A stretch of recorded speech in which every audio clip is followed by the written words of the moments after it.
The relationship between Australia and China will face a true test as a high-level parliamentary delegation is shortly to visit Taiwan. Now, when I say high level, it's a delegation that includes the Deputy Chair of the Parliament's powerful Joint Committee on Intelligence and Security.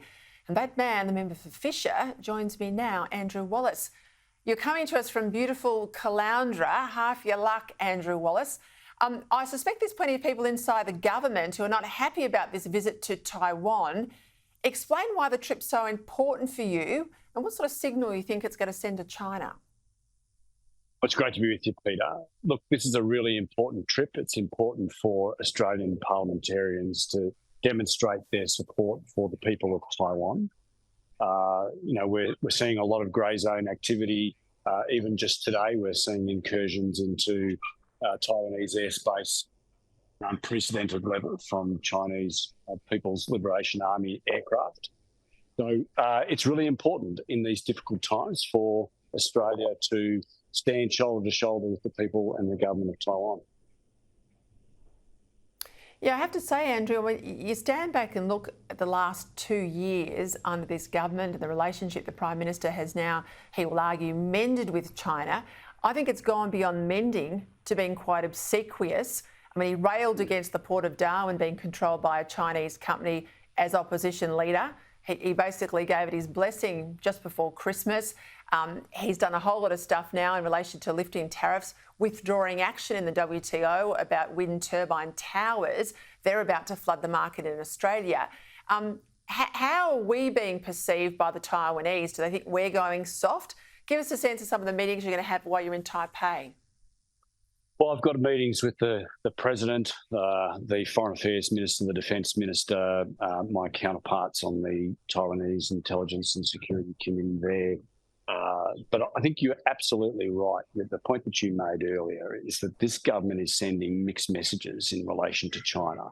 And it's really important that, when we're in government, we're pretty solid in relation to China, but Prime Minister Albanese is all over the shop. 1 minute he wants to be China's best friend. The next minute we're spending a couple of $100 billion on submarines to counter the threat. And whilst that's a good thing, I think our friends and allies need consistency from the Australian government, and they're not getting it.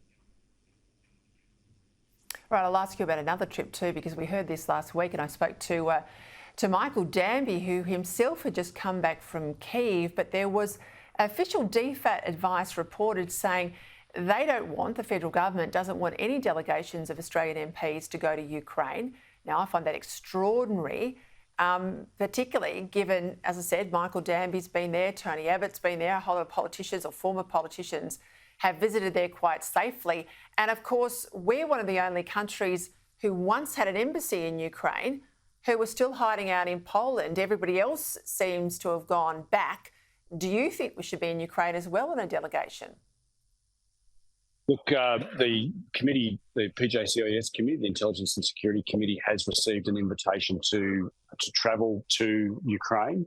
I have said that I would go tomorrow if I could. I think it's really important that we show solidarity, not just with Taiwan, not just with Israel, but also with Ukraine. In all of these trouble spots, it's very important that liberal democracies like Australia support Ukraine. There are now 67 embassies that have reopened back in Kyiv out of the 81 that were there prior to the invasion.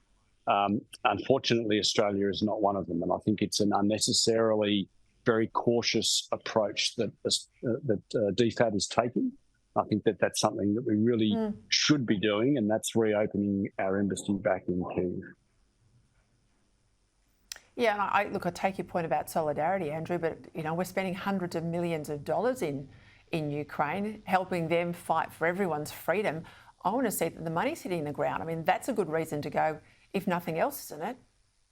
Well, look, I mean, when we were in government, we were the largest non-NATO contributor to defence material being sent to Ukraine. We have slipped well and truly down that list now since the Labor government have taken the reins. And if you look at the last military shipment of equipment that we sent over, it was material that was dating back to the Vietnam War era of armoured personnel carriers and the like. So, the Defence Department have done a clear out of their garage sale and have got rid of some surplus material. But, I think that we should be stepping up with things like our helicopters that we're not using and are being threatened to be buried into the ground. Those Taipan helicopters, in my view, could be saving lives on the battlefield in Ukraine, where it's just so incredibly important to get casualties back to field hospitals as quickly as possible. All right, I will look forward to speaking when you get back from Taiwan, Andrew, if I could, because I'm keen on your observations, and I'm also keen to see what the reaction of Beijing is going to be to this delegation. Thank you for your time.